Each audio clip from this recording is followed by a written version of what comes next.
Good morning. Good morning. Good morning. Ning. Happy birthday. Happy birthday. আচ্ছা birthday কার কার তোমার হ্যাঁ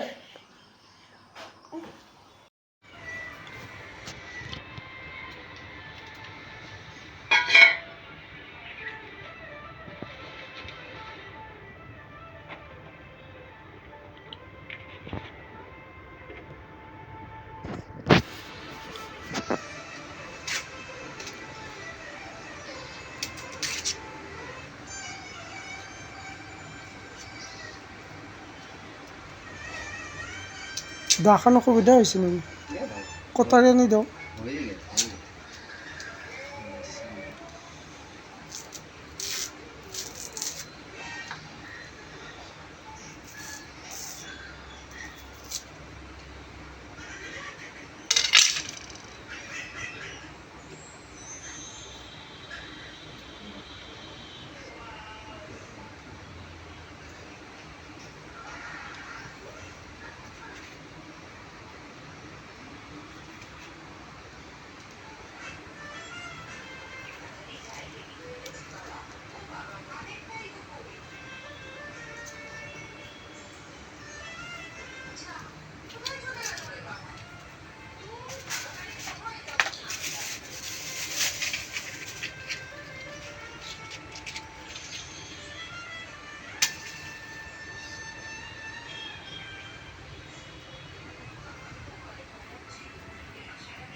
আচ্ছা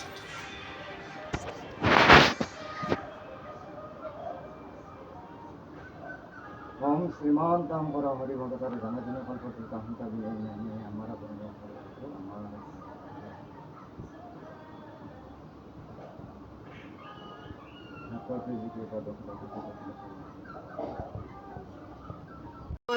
ভকতি নকৰি অন্তক পাইলে আহি অ ৰক্ষা কৰা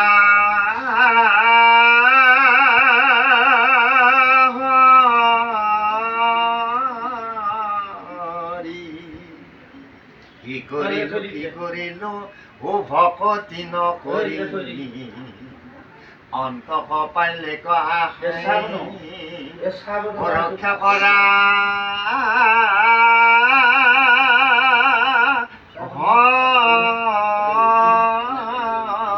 হৰি এই ঘোষাখিনিতে আমাক কি কৈছে হে প্ৰভু এই মানুহ জীৱনটো পাই মনুষ্য জীৱনটো পাই পেলাই কি কৰিম যে তোমাক ভকতি কৰাৰে আমি সময় নাপালো নহ'ল আমাৰ সময় গতিকে আহি আহি আমাৰ কি পৰিল শেষ কাল পৰিছে আৰু সেই শেষ কালতে তোমাক অনুৰোধ কৰিছো প্ৰভু তুমি আমাক কি কৰা ৰক্ষা কৰা নকৰিলো হিৰে মাধৱক নমস্কাৰ ইটো মাথা গোটা মোৰ অ ভৈলে মহা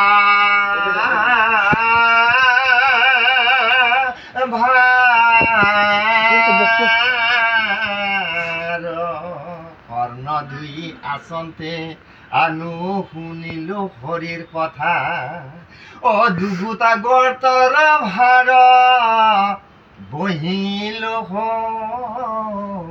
বৃথা আমাক ভগৱন্তই জনম দিওঁতে কাৰোবাক কিবা কম দিছে নেকি? চকু, মুখ, হাত ইত্যাদি ইত্যাদি সকলোকে সমানে দিছে। কিন্তু কিছুমানো কিন্তু অন্ধ কৰিও জন্ম দিছে, হয়নে নহয়? কিয় দিছে? আমাৰ জন্মান্ধ কোন আছিল? ধৃতৰাষ্ট্ৰ। তেওঁ জন্মান্ধ আছিল। তেওঁ জন্মান্ধ কিয় হ'ল? কাৰণ আছে যে ধৃতৰাষ্ট্ৰ ৰজাই, মই হেৰি কৰিলে অলপ দেৰি হয় কিন্তু মই ব্যাখ্যা কৰি যাওঁ। ঠিকে আছে। ধৃতৰাষ্ট্ৰ ৰজা তেতিয়া যি ৰজা আছিল আগৰ জন্মতো তেওঁ ৰজাই আছিল।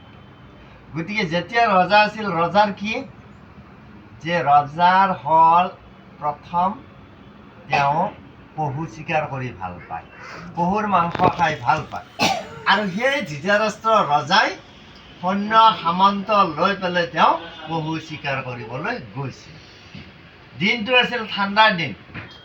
তেওঁ যেতিয়া পহু চিকাৰ কৰিবলৈ গ'ল, বনৰ মাজত এটা সুন্দৰ পহু দেখা পালে আৰু সেই পহুটো তেওঁ খেদি খেদি চিকাৰ কৰিব গৈছিল। খেদি থাকিল, পহু ধৰিব পৰা নাই। ৰাতি হৈ আহিল, মানে অন্য সৈন্য সামন্ত ক'ত নোহোৱা হ'ল পাত্তা নাই। ধৃতৰাষ্ট্ৰ ৰজাই কিন্তু পহুটো খেদিয়ে আছে। কিন্তু হঠাৎ পহুটো অন্য এখন অৰণ্যত সোমাই গ'ল। ধৃতৰাষ্ট্ৰ ৰজাৰ বাট হেৰাল। যেতিয়া হেৰাল, গোটেই দিনটো খেদি আছেতো, গতিকে তেওঁৰ ভোক লাগিছে, পানীৰ পিয়াহ লাগিছে, ঠাণ্ডা লাগিছে, ঠাণ্ডাৰ দিন। গতিকে তেওঁ কি কৰিব? তেওঁ এডাল আহঁত গছৰ তলত জিৰণি ল'লে। সেই আহঁত গছডালৰ ওপৰত এহাল কপৌ চৰাই আছে আৰু সেই কপৌ চৰাই হালিৰ 100টা পোৱালি আছিল বাহাটোত। যেতিয়া ধৃতৰাষ্ট্ৰ ৰজাই সেই সন্ধিয়া কণত আহঁত গছডালৰ তলত জিৰণি লৈছিল, তেতিয়া ওপৰৰ সেই মাইকী কপৌ চৰাইটোৱে মতাটোক কৈছিল, হেৰি আমাৰ এজন অতিথি আহি গছডালৰ তলত বহি আছে। সি বেচেৰা ভোকত লালকাল দি আছে, পানীৰ পিয়াহ লাগিছে, ঠাণ্ডাত কঁপি আছে।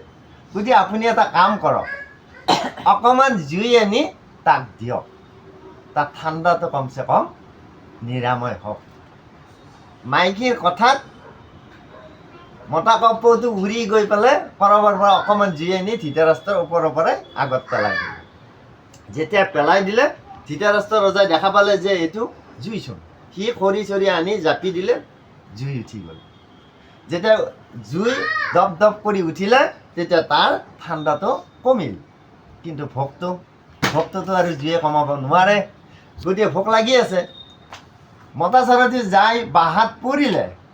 আকৌ মাইকী চৰাইটো কৈছে, হেৰি আপুনি তাক জুই আনি দিলে, কিন্তু তাৰ ঠাণ্ডা নিৰাময় হ'ল, কিন্তু ভোকটো নিৰাময় হোৱা নাই। বেচেৰাই ভোকত লালকাল দি আছে। গতিকে আপুনি এটা কাম কৰক, তাক 2টামান কৰবাৰ পৰা ফল আনি দিয়ক। তেতিয়া মতা চৰাইটোৰ খং উঠিছিল, হে তুমি বাৰে বাৰে মোক এনেকুৱা কৰি হেৰি কৰি, এই ৰাতিখন মই যাব নোৱাৰোঁ। আমাৰ মতা মানুহবিলাক তেনেকুৱা নহয়, তৎক্ষণাত দেৰি উঠি যায়। গতিকে সি যাব নোৱাৰোঁ বুলি ক'লে।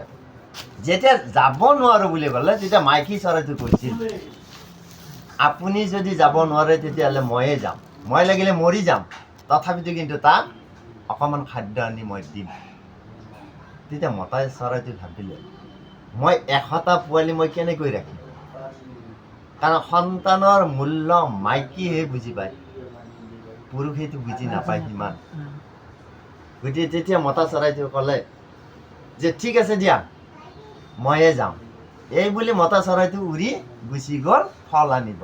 ঠিক মতা চৰাইটো উৰি গৈছে, তাৰ কিছু মুহূৰ্ততে বাঁহৰ পৰা এটা পোৱালি ধৃতৰাষ্ট্ৰৰ আগত পৰি গ'ল। যেতিয়া পৰি গ'ল, ধৃতৰাষ্ট্ৰই দেখা পালে নহয় চৰাইটো, দেখা পাই সেই চৰাইটোৰ চকু দুটা উলিয়াই দিলে। তাৰ ভোক লাগি আছে।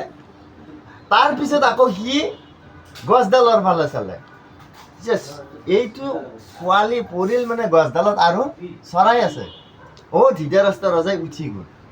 উঠি যাই ৯৯টা পোৱালিয়ে আনি সেই জুইৰ গুৰত এটা এটাকৈ বধ কৰিলে। আৰু এই যে 100টা পোৱালি সি বধ কৰিলে, তাৰ কাৰণে সি অভিশাপ পালে যে তই অহা জন্মত জন্মান্ধ হৈ জন্ম ল'ব লাগিব। সেইকাৰণে ধৃতৰাষ্ট্ৰৰ ৰজা জন্মান্ধ হৈ জন্ম ল'ব লগা হয়। এতিয়া আমাৰ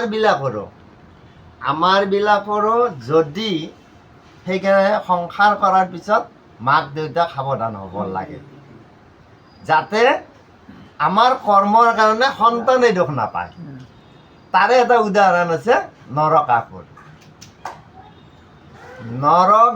যুগসুৰ সমান নৰকাসুৰ, তেওঁ মানুহৰে অসুৰ। নৰকাসুৰৰ জন্ম কিয় হয়? যেতিয়া বসুমতী ৰজস্বলা অৱস্থাত আছিলে, তেতিয়া বসুমতীৰ লগত মানে সম্পৰ্ক কৰিছিল। কৰাৰ কাৰণে বসুমতীৰ গৰ্ভত কি হৈছিল? সন্তানৰ স্থিতি হৈছিল। আৰু সেই সন্তানটো সেইকাৰণে অসুৰ ৰূপে জন্ম লৈছিল। তাৰমানে কেতিয়াও নাৰীজনী যদি ৰজস্বলা অৱস্থা হয়, তেতিয়া তেওঁৰ লগত সম্পৰ্ক কৰিব নালাগে। যদি কৰা হয় তেতিয়াহ'লে সেই সন্তানটো অসুৰ ৰূপে জন্ম পাব।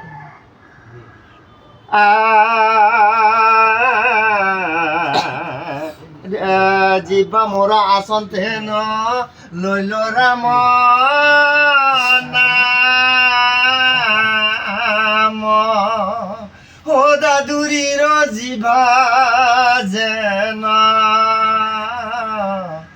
ভৈলা কোন কাম।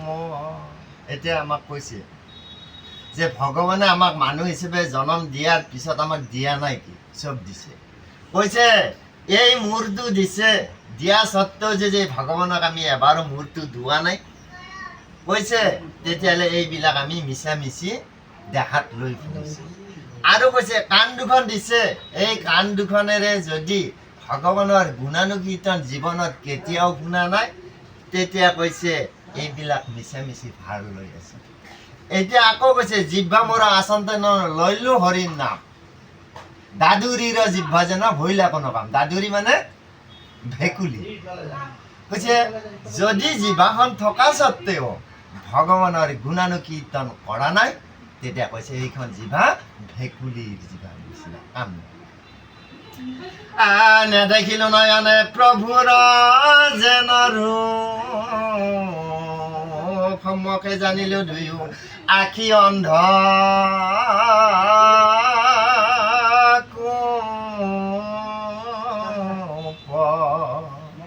যেন চিত্ৰ বিচিত্ৰ ময়ূৰাৰ ভাষে পাখি, হৰি ৰূপ নেদেখিলো পাইলো তেনে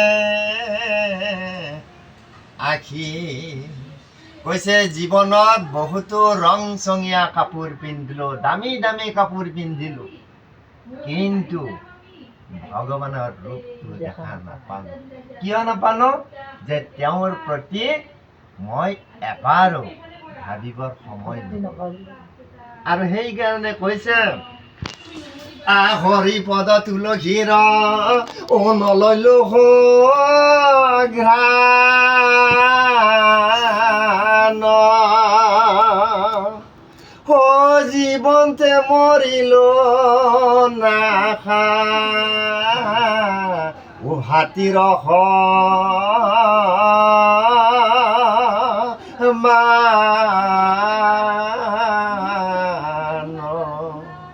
কৈছে যদি জীৱনত ভগৱানৰ নাম লোৱা নাই, আনকি তুলসীৰো ঘ্ৰাণ লোৱা নাই, তেতিয়া কৈছে নানা সমস্যাৰে নানা মানে অসুবিধাৰে জীৱনটো গুচি যাব।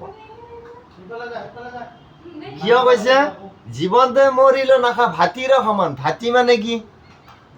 কমাৰশালী। এই কমাৰশালী যে দা কটাৰী যে গঢ়ে, সেইটোক ভাতী বুলি কয়। সেই ভাতীটি কি কৰে? ৰাতিপুৱাৰ পৰা গধূলিলৈকে বন্ধ নকৰালৈকে জুই জ্বলিয়ে থাকে। তাৰমানে সেই ভাতিটোৱে সেই তাপ সহ্য কৰি থাকিব লাগে। এতিয়া আপুনি বা ময়ো সংসাৰত তাপ সহ্য কৰি থাকিব লাগিব যদি এই ভগৱানৰ গুণানুকীৰ্তন আমি জীৱনত লোৱা। তেতিয়া সেই কমাৰশালৰ ভাতিৰ নিচিনা আমাৰ জীৱন্ত হ'ব বুলি কৈছে। পিন্ধিলো বাহুত অনেক অলংকাৰ, প্ৰভুৰ পূজা কনক হৰিলো এক বাৰ, কৃষ্ণ কীৰ্তন কৰিলো হইলো সুবৰ্ব, ইটো হস্ত বাহু মিছা অমৃত কহ। কৈছে জীৱনত যদি ভগৱানৰ নাম কৃষ্ণৰ নাম এই মুখখনেৰে কীৰ্তন নকৰিলো, তেতিয়া কৈছে যে এই হাতবিলাক এই বাহুবিলাক কৈছে মৰাশৰ নিচিনা বুলি কৈছে, তাতকৈ আৰু কাম নাই। আৰু সেইকাৰণে আমাক কৈছে পাৱা দুই আসন তেন গৈলো ক্ষেত্ৰ স্থানে, মোৰ পাৱা ভৈলা বৃক্ষ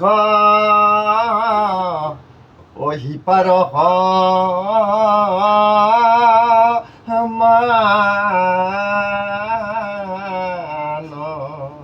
কৈছে ভগৱানে আমাক ভৰি দুখন দিছে। এই ভৰি দুখন এনে দিয়া নাই, ভাল ঠাইত যাব দিছে। আমি কি ব্যৱহাৰ কৰোঁ? আমি বেয়া ঠাইত যোৱাটো বেছি ব্যৱহাৰ কৰোঁ। তীৰ্থস্থানৰ নিচিনা ঠাই, তাৰমানে ভকতসকলৰ সংগ যি ঠাইত হয় সেইখনে তীৰ্থস্থান। কৈছে সেইখনত যদি আমি যাবা অৱহেলা কৰিছোঁ, কৈছে যে এই ভৰি দুখন গছৰ শিপাৰ নিচিনাহে হ'ব তোমাৰ, তাত কৰি আৰু বেলেগ নহয়। আৰু সেইকাৰণে আমাক কৈছে হা হা দয়া ময়া অ মোৰ কি কৰিলা গতি, ঐ এভুতুৱা নামলৈতে হুকমুৰ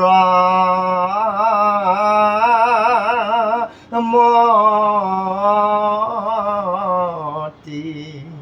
তেতিয়াই কৈছে হে প্ৰভু তুমি মোৰ কি গতি কৰিলা, গতিকে তুমি মোক এইটো শক্তি দিয়া দেহাত, যাতে মোৰ এইখন মুখেৰে তোমাৰ নাম সদায় ল'ব পাৰোঁ।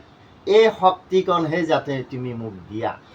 গতিকে মই বহুত জীৱনটো মনুষ্য জীৱনটো ল'লোঁ যদিও তোমাৰ কৰ্ম এতিয়ালৈকে মই কৰিব নোৱাৰিলোঁ। গতিকে তোমাক অনুৰোধ কৰিছোঁ তুমি মোক সেইটো শক্তি দিয়া, যিটো শক্তিৰে মই তোমাক পূজা কৰিব পাৰোঁ, তোমাৰ নাম ল'ব পাৰোঁ। কৰ্ম দুখে জীৱ জন্ম হৈ সংসাৰত,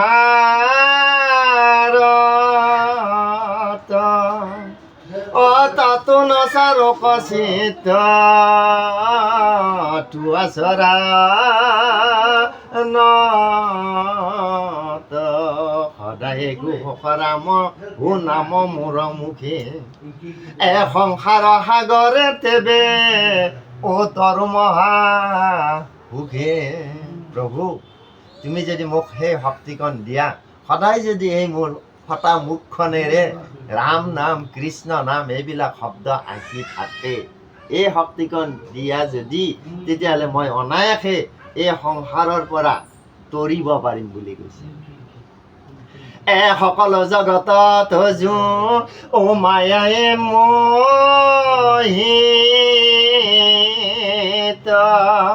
ও তোমাৰ চৰণে প্ৰভু কেৱনে দে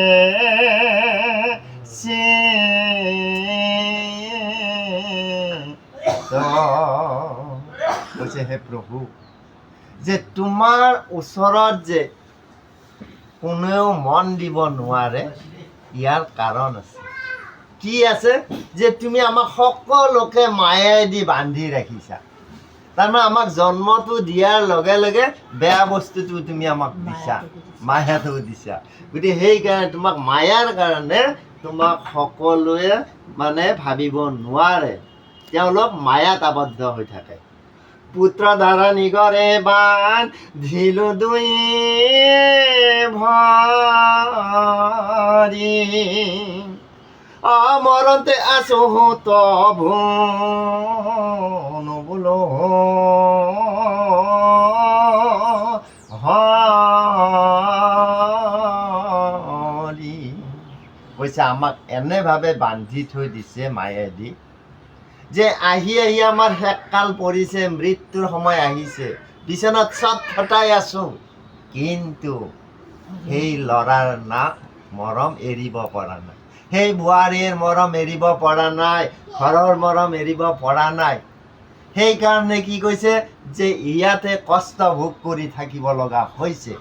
যদি মই সিহঁতৰ মৰম বাদ দি সেইখিনি সময়তো ভগৱানক এবাৰ স্মৰণ কৰিব পাৰোঁ, কৈছে তেতিয়াহ'লে তোমাক এই পৃথিৱীত এই দুখ যন্ত্ৰণা কেতিয়াও ভগৱন্তই নিদিয়ে।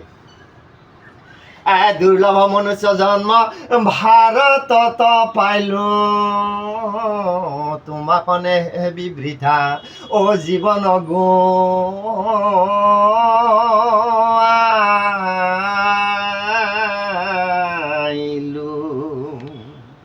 কৈছে মানুহ জন্মটো পোৱা বৰ সহজ নহয়, দুৰ্লভ বুলি কৈছে, পোৱা টান। আৰু যদি পাইছো, পাই পেলাই যদি ভগৱানৰ এই কৰ্ম ভাগ আমি কৰিব পৰা নাই, তেতিয়া কৈছে এই জীৱনটো বৃথা বুলি কৈছে, অথলে যায় বুলি কৈছে। সেই গতিকে আমি এই ভগৱানৰ গুণানুকীৰ্তন আমি কৰিব লাগে, যাৰ ফলত আমাৰ জীৱনটো কি হ'ব পাৰে, শুদ্ধ হ'ব পাৰে, পবিত্ৰ হ'ব পাৰে, আৰু আমি ভাল গতি পাব পাৰোঁ। নিচিন্তিলো একবাৰ তোমাৰ চৰণ, তৰু বন জীৱনে যেন হৈ আমাৰ জীৱন,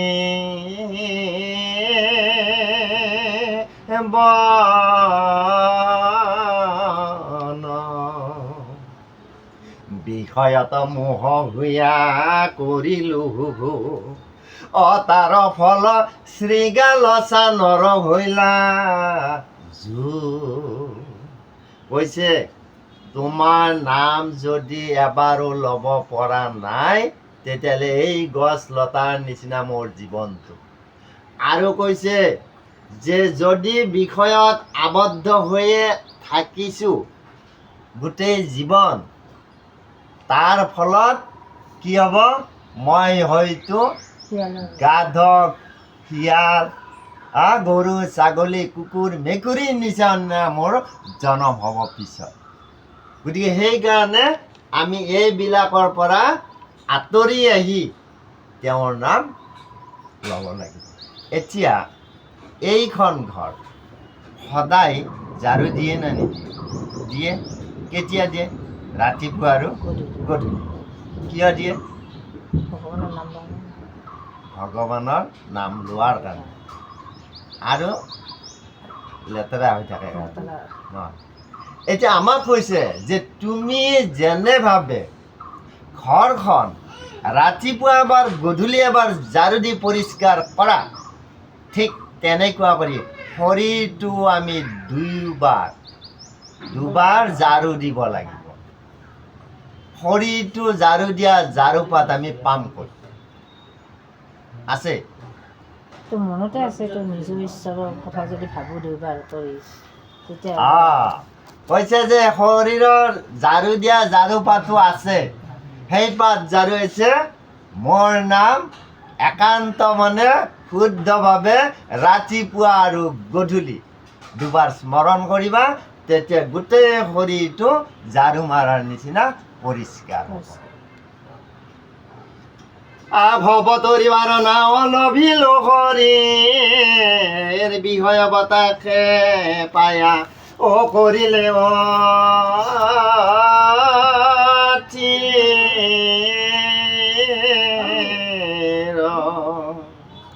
কৰে তল বল দেহা কেনে ঘুইব পাৰ এভো দাস বুলি প্ৰভু ধাৰ হে প্ৰভু এতিয়া আৰু দেহা তল বল কৰিছে কচুৰ পানীৰ নিচিনা কেতিয়া পাল্টি হৈ যায় ঠিক নাই গতিকে প্ৰভু তোমাৰ চৰণত ধৰি প্ৰণাম কৰিছোঁ তুমি মোক দাসৰো দাস হিচাপে তুমি গ্ৰহণ কৰা মোক সকলো ফালৰ পৰা উদ্ধাৰ কৰা সেইকাৰণে কৈছে শুকবি শেষৰে তোৱা দাসৰো দাস কাতৰো কৰহ দিও ও চৰণত বাস শুকবি শেষৰ তোৱা দাসৰো দাস কাতৰ কৰহ দিও ও চৰণত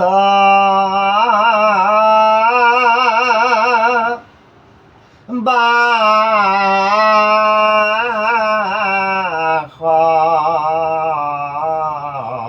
শংকৰ গুৰু হৰি ৰাম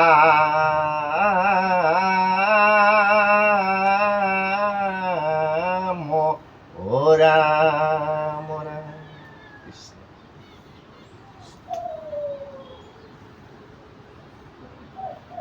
দ্বিতীয় কীৰ্তন ঘোষা ৰাম জগবন্ধু ত্ৰাহি গোপাল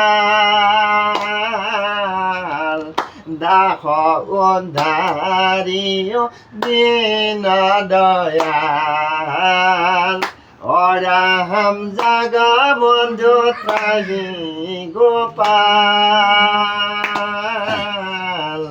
দাস উদ্ধাৰিও দীন দয়াল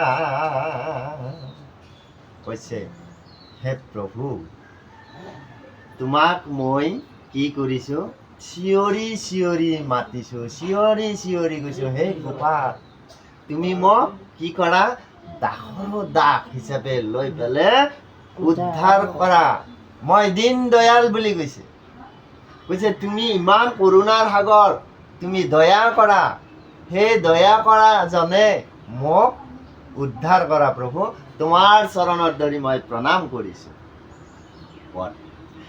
কৃষ্ণৰ চৰণে কৰি প্ৰণাম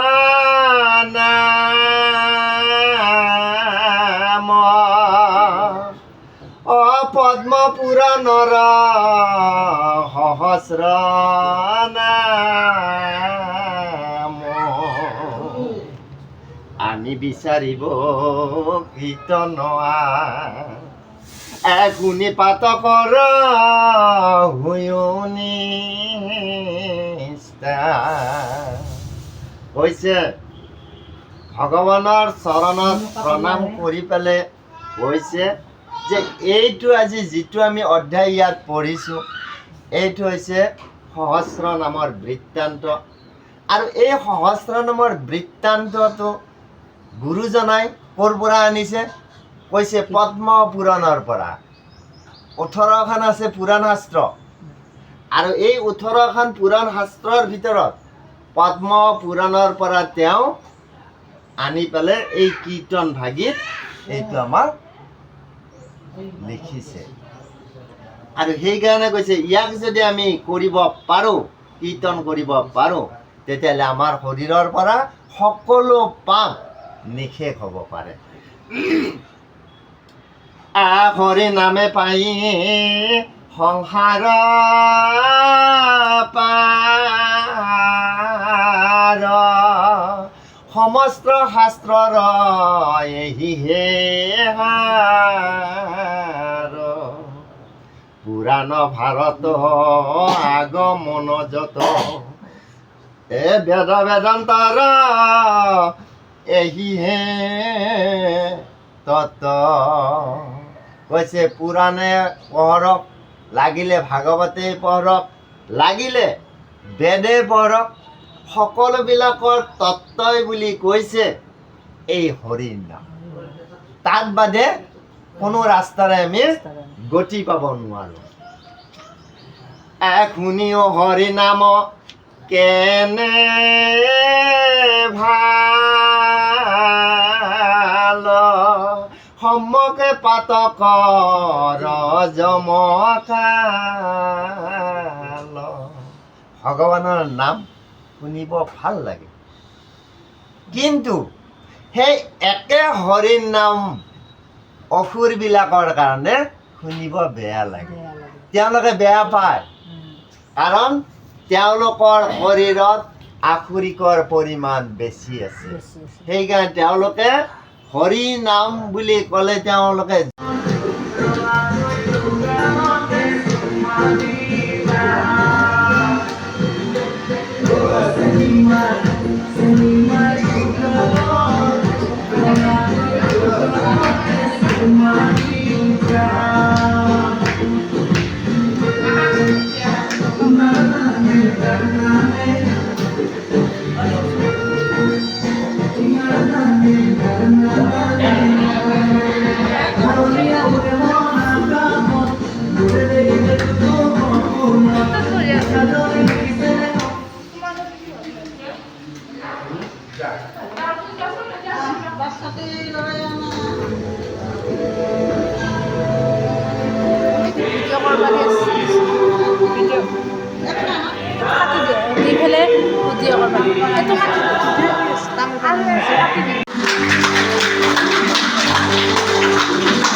বাবু নিশ্চয় বাদে ভাবিছি বাবু এফালে আহা এফালে আহা বাবু এফালে আহা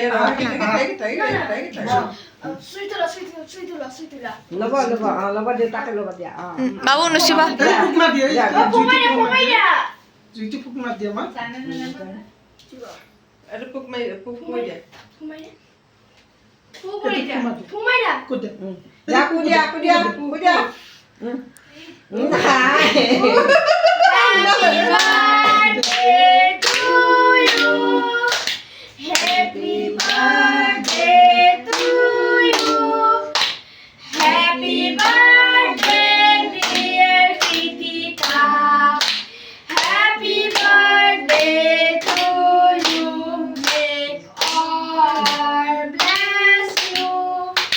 Make all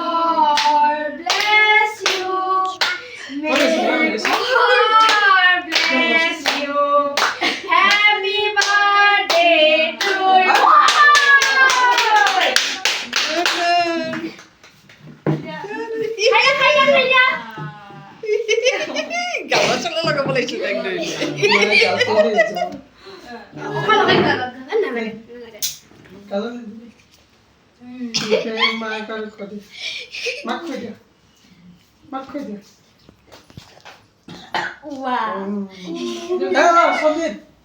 সঞ্জীৱ ল দেখিনি ভাঙি দি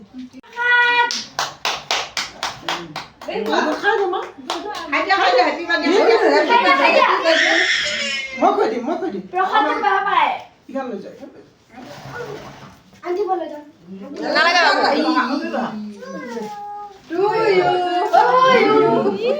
এই হল কাম কৈ দিয়া পেক দিয়া পেক